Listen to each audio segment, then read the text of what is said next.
Ay, nako, mga Dapper Cats, mga kapuso, kasama po ngayon natin ang cast ng The Witness. Tawagin na natin, Gwen Zamora Agong Saga. and Marcelino Lefrant. Come in, everyone. Hey guys! Welcome to Itbulaga. Magandang hapon, Gwen.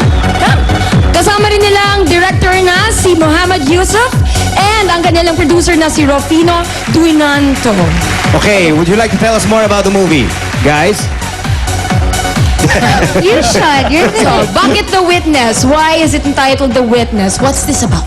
Okay, it's about expatriate Filipinos who work in Indonesia for 10 years and all family dead, get murdered. Oh, okay.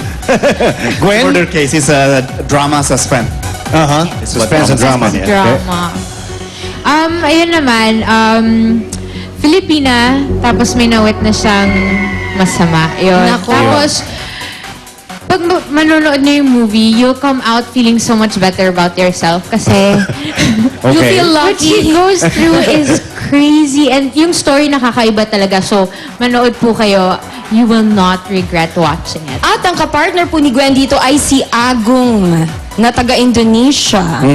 So Agong, is it your first time in the Philippines? Yep, in first time in Philippines. Yeah, how do you like it so far? It's okay? Hindi kasi siya nag-i-English masyado. He speaks You like the local. food? Yeah, You like the food? Yummy? Okay. At least merong magkakaintindihan na Oo maganda. Okay, everyone, would you like to invite the viewers to watch the movie? Direct, Mohammed? Gwen? Yes, manood po kayo ng The Witness showing March 21 na po and produced by Scarler Pictures and GMA Films. Please watch, you won't regret it. I promise. Nakakaiba talaga to. Like, even I really want to watch it na. I dream about it. It's that Oh my gosh, crazy parang yun. interesante. Tapos ipapakita po siya sa Indonesia, April 26. Tapos Singapore, Malaysia, and Hong Kong. So yun, maraming salamat for Trusting I'm so happy you my and cast members are here. Thank you, Marcel. Thank you, Agong. Thank you, Direk. And thank you, sir. Papino. And Eat Bulaga would like to thank you all. Thank you very for much. coming. And congratulations, Gwen. This is a step up for the movie industry to do something international.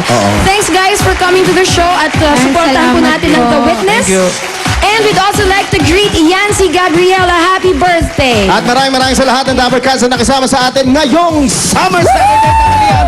Sa Lunes, pag alas 12 na, sama-sama ulit tayo mag-eat!